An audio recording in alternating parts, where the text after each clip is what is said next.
Welcome to CertaPay's Coffee Break. This is coffee break number 7.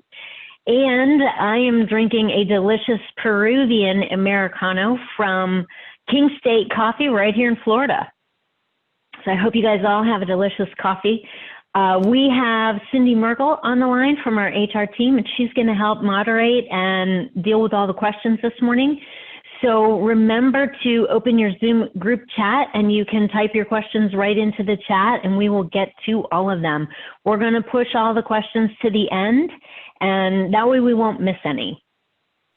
So welcome, welcome. I see some other people from our HR team on the line. We've got Claire and Janet and Amanda. We're so glad everybody's here. Thank you for joining us. These are interesting times. Today we're going to talk about FFCRA again. And if you've been joining these coffee breaks, we've talked about it a few times, but what we really want to do now is drill into how do we manage this now that it's summertime, now that we're already a couple months in, what does it look like? How is the terrain changing? So let's dig in and see what that's going to look like.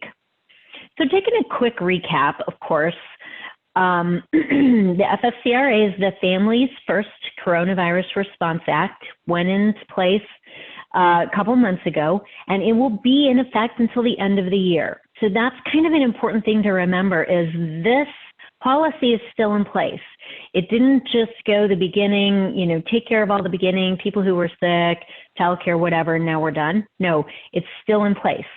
So employees who may be just joining you will now be eligible after a certain amount of time. For the sick pay, they're eligible right away. Or you may have somebody who used a portion and is going to use more of it later or whatever. We're going to address these kind of nuances so that we keep you guys in compliance. It applies to all employers under 500. And with the sick pay portion, which is the 80-hour block, there's no minimum time frame for dates of service. But under the FMLA expansion piece, there's a minimum of 30 days.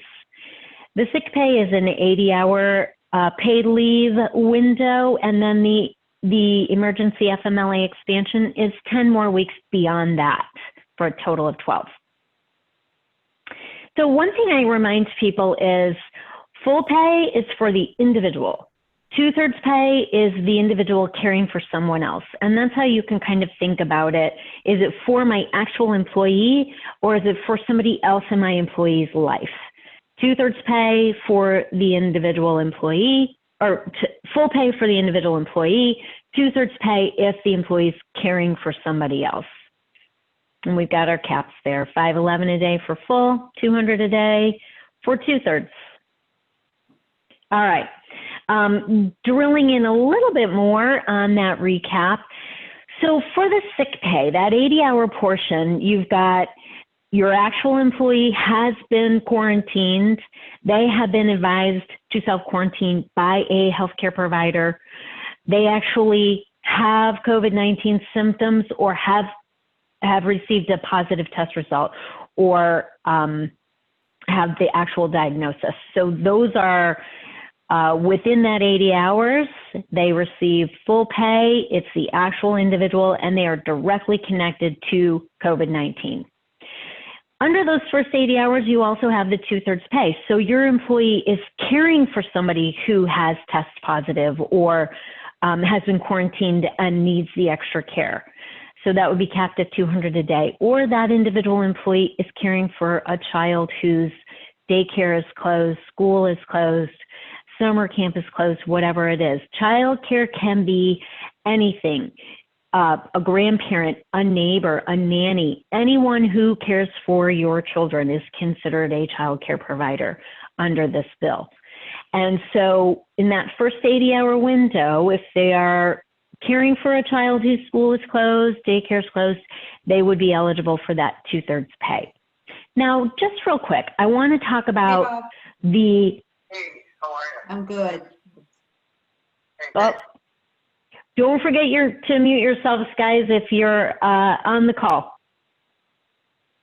So the 80 hours isn't automatically 80 hours. It's based on an average of the individual's time.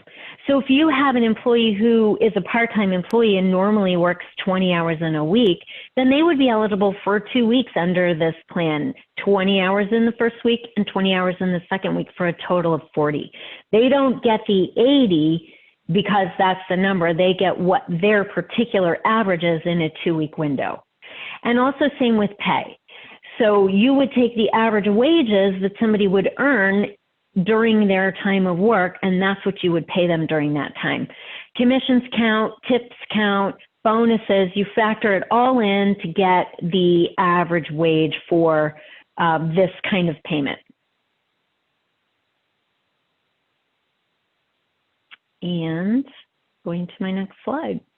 Okay, so talking about a layoff versus a leave, this is one of our main questions that we get. What if I was ordered to close? Do I still have to pay for the FFCRA? Well, here's how you figure it out. Is my business open and operating with work available for my employee, but my employee cannot come in because of one of these COVID-19 reasons? Then the paid leave applies. Is my employee versus is my employee able to work, but my business has been ordered to close, or I do not have work available? Now, this is a layoff, a furlough, a case where people would be eligible to apply for unemployment benefits.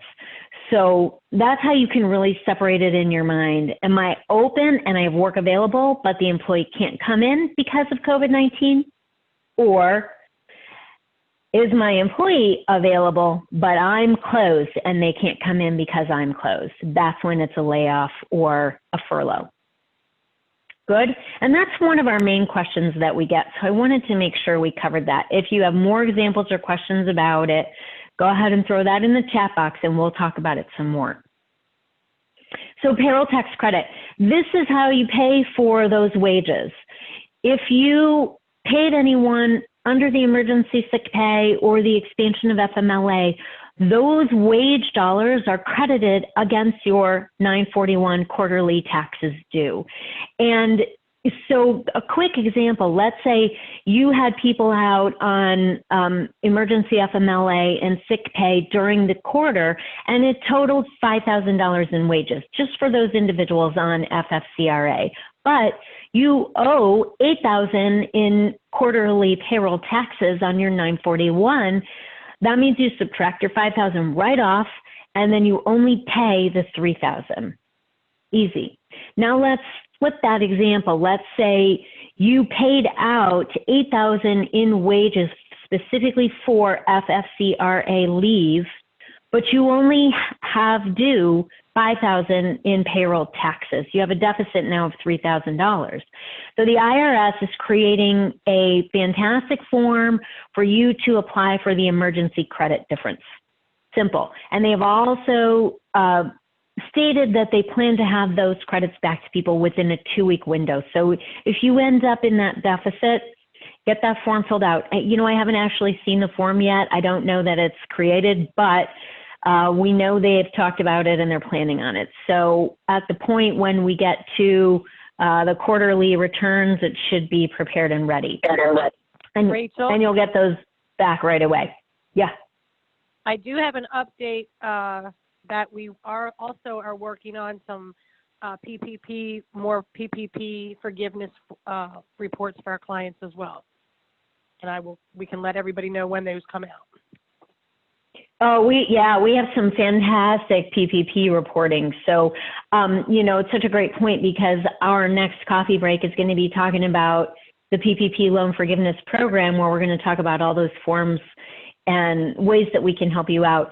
And when we go back to FFCRA, we do have some great reporting available for you in the payroll system. So you can track hours. If you're paying them, you just code the hours as they happen, either full pay or partial pay, right in the system. And then our system can create reports for you so that when the 941s are prepared, it'll be very easy. The information is in our system. If you are a CertaPay payroll client, chances are good we prepare the 941s for you, and so that will also make your life pretty easy, which is what our job is. So we hope if you're on this call and you're not a client yet, please reach out to us because you should be. All right. So let's keep moving. So I really wanted to drill down to that emergency FMLA expansion because this is where the questions are coming in now. It's summertime, school's out. What do we do? Does it still apply? And what if this or what if that? Please ask the questions. It's okay. So here's the specifics. The FMLA applies if the school or childcare is closed due to COVID-19. If it's closed for some other reason, it wouldn't apply. But if they're specifically closed because of COVID-19, then yes, the emergency FMLA expansion would apply. Now, having said that, I can't imagine a school or daycare is closed for any other reason right now, but you never know. That's a requirement. Another piece is childcare is actually required. So the DOL says 18 and under, the IRS says 14 or under. Really now the update from the DOL is childcare required? So chances are if you've got high school kids, you don't need to run around and care for them during the day. This is a place where conversation is important. You need to have conversations with the employees. We have to trust the employees right now. The information they tell us is what we go by. And so if somebody says to you, my kids are high school, they're fine, I'm not worrying about it. Or they're junior high, it's not a big deal, everybody's fine, they're at the skate park. Or if they say, listen, I have a 17-year-old special needs child, I cannot leave that child alone in the day, then this applies. If childcare for the child is required, then it applies. And we take the word of the employee. We'll talk about that just a bit more in a minute. Okay. So the employee is unable to work because they're providing care. So 2 and 3 go together there. Your employee can't work or telework because they're providing care for that child. And number 4, the employee is the only one who can provide care during those times. So if you've got 2 parents in the household and the other parent is a stay-at-home parent or is available, then the EFMLA expansion doesn't apply to the employee. But if there are 2 parents and you can work a schedule, this FMLA expansion can be used intermittently. So you can use it in 4-hour increments or 1-hour increments or every other day, 3 days on, 2 days off, Monday, Wednesday, Friday, at home with the children, Tuesday, Thursday in the office. You can split that up whatever works. And maybe the 2 parents caring for the children can alternate their EFMLA usage. Have the conversation, communicate with your employee, find out what works, what makes sense, and then come up with a schedule and use the time wisely.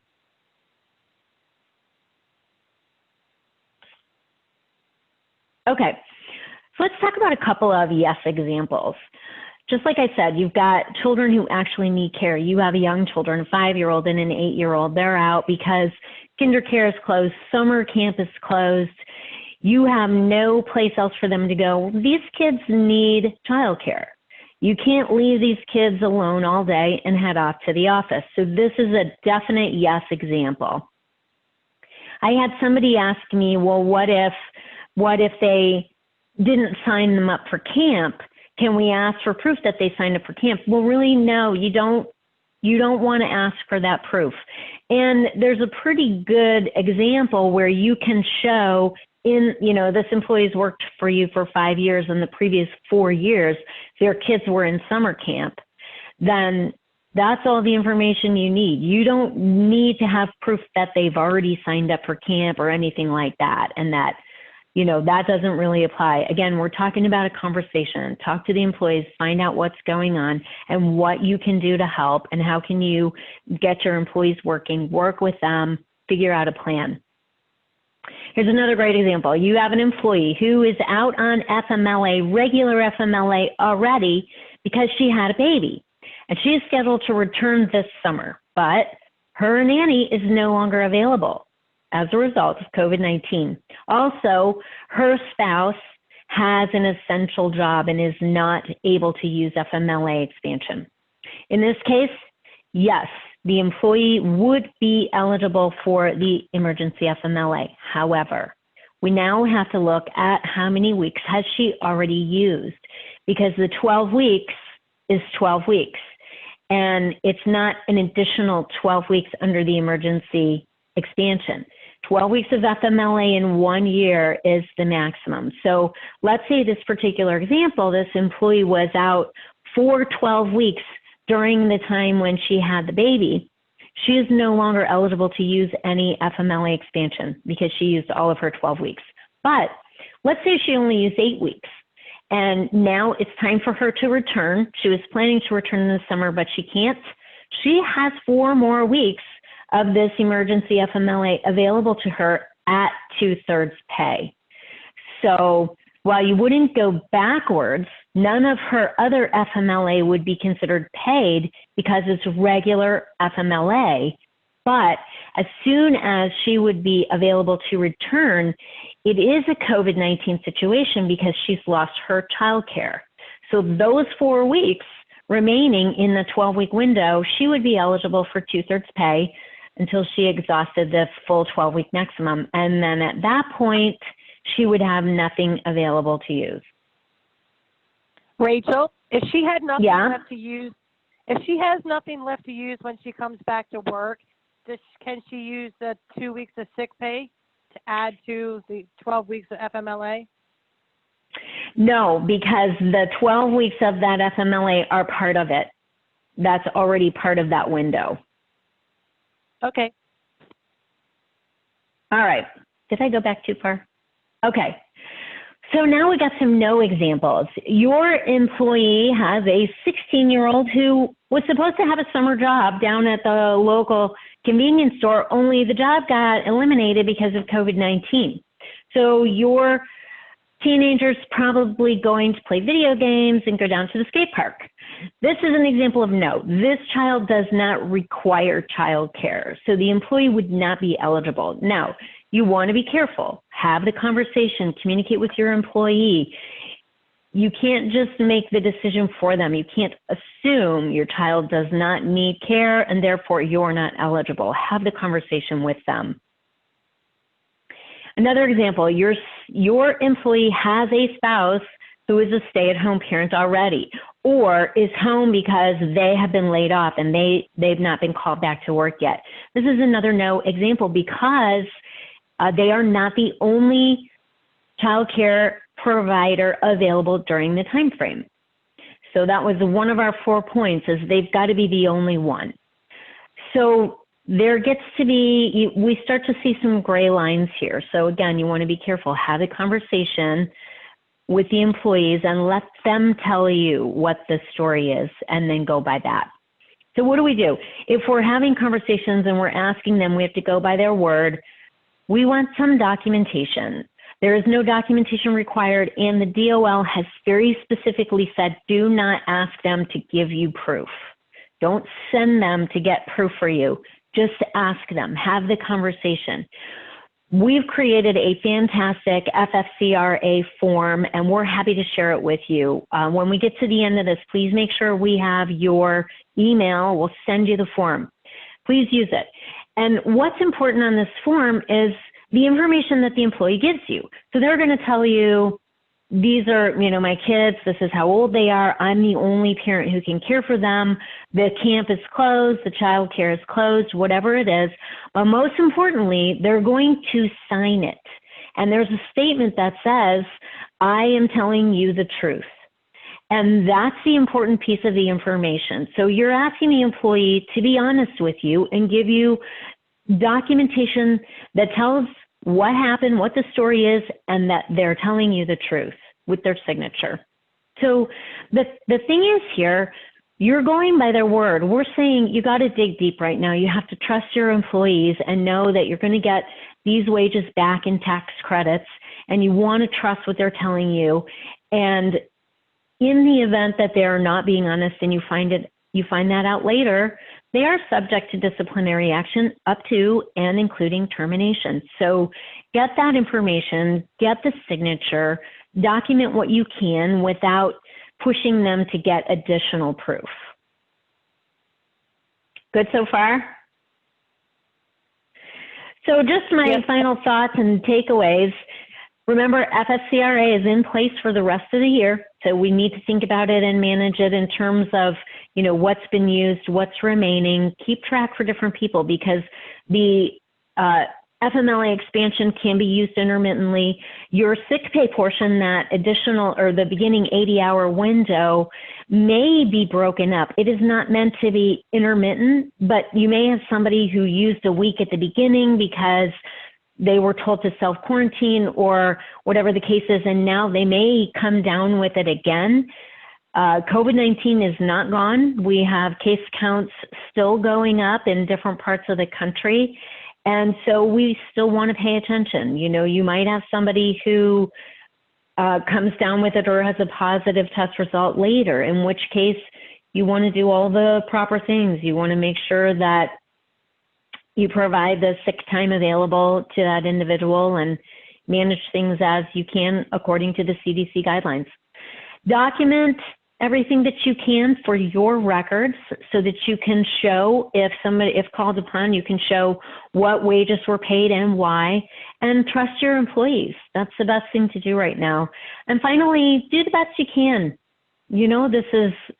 These are crazy times for all of us, and do the best you can, document what you can, try to just do the best. If you need help, we are here for you. And so finally, before we go into questions, I just want to say, CertaPay has your back. We are here for you every step of the way. We've created reports and documents and information, and if you need us, we are here. We are glad to help you. So thank you again for joining us on our coffee chat, and let's see what kind of questions we have today. Actually, the only one I have so far, Rachel, does CertaPay have any tracking documentation that can be shared, or do you recommend that companies create their own tracking system? What we have is reporting capabilities that's tied to our payroll and time system, so it would track it within that system. So we don't have a standalone tracking system. So yes, I would create something. Every time, you can just make a simple grid. Every time somebody uses any of this FFCRA time, add their name to the list, write the amount of time they've used, and just tally it, dates, times, amounts. Create your own grid as a backup. And one thing you want to remember is this is potentially medical information. If you've got somebody who's out for sick reasons, protect this. HIPAA compliance still applies, so confidential information still has to be protected. If you create a grid like this, make sure it is private on your computer, you have safety mechanisms in place, or people do not have access to this information. So keep that in mind with any of these pieces, that you protect the information. Next question, Rachel. Since you said not to ask for any proof of illness, how would you suggest they document?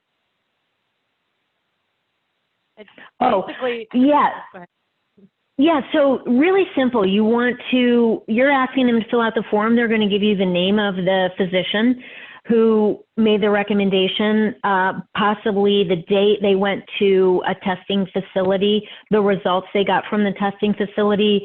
If they have a screen catch of a conversation they had with a physician, anything that they have that can help back up what they're telling you. We just don't want to send people, go get me proof of this or that. We certainly don't want to send people to the medical facilities, so we don't want to take the time out there so they can get something that says, yeah, they can come back to work, they're fine, or no, they have this or that. If they've had a situation, they're going to have something that backs up their sheet. Next question. CertaPay's C-19 sick FP for full pay report does not cap a weekly payment of $2,555 on its own. What happened was I paid an employee over that amount by mistake under the sick pay. So basically they've overstated the sick pay. Okay. So my understanding is there's supposed to be caps in place. So perhaps that happened before the caps were administratively changed, or there could be a glitch. So that would be a great case of reaching out to your payroll coordinator and see if there's something that needs to be adjusted there, but there should be caps on that. Next question, does CertaPay and or Timeco have it set up to track FFCRA time for employees? Yes, it's in there. It's C19 full pay and C19 partial pay. So if you go in there, it should automatically be available in the drop-down. Again, if it is not, if you don't see it, please reach out to your payroll coordinator, and your coordinator will be able to flip a switch to make sure that you have access to that. Next question, when the unpaid FMLA has run out, what do you do with an employee who is still scared to return to work? Are we required to separate them? What about their employee benefits? So, okay, let's break that down. Unpaid FMLA, not really sure what you mean by that, because if somebody is on FMLA for a regular reason, like let's say our example of the woman who had the baby, and so if she exhausts her FMLA and is scheduled to return to work but cannot, and if she cannot return because she has a child care issue, that's one thing. But if the person just says, I don't want to come back, so this is where you have an issue.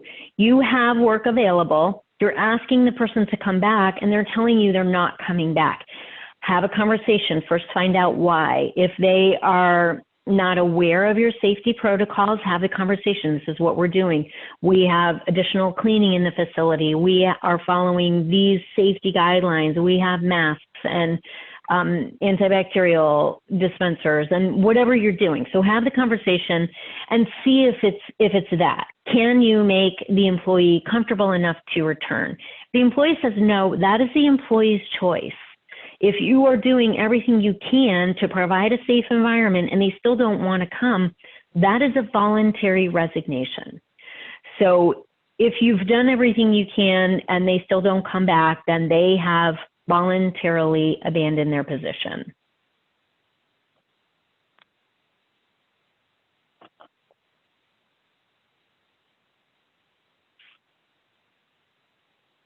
Are you muted, Cindy? Did you leave? I'm sorry? Oh, there you are. I didn't hear you. Oh, an Amber Alert came up on my phone. My mistake. I didn't realize it would cut you off. Basically, they have an employee out on extended FMLA. She earns minimum wage plus tips. This client was told that tips were not included, but obviously our presentation says that tips and commissions are included. Can you please clarify? Yes, and tips are included. So what you want to do is take a look back.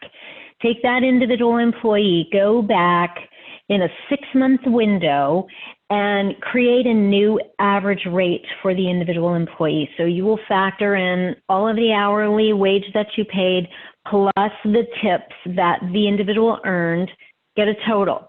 Divide by the total number of hours, and that will be the rate that you pay under FFCRA.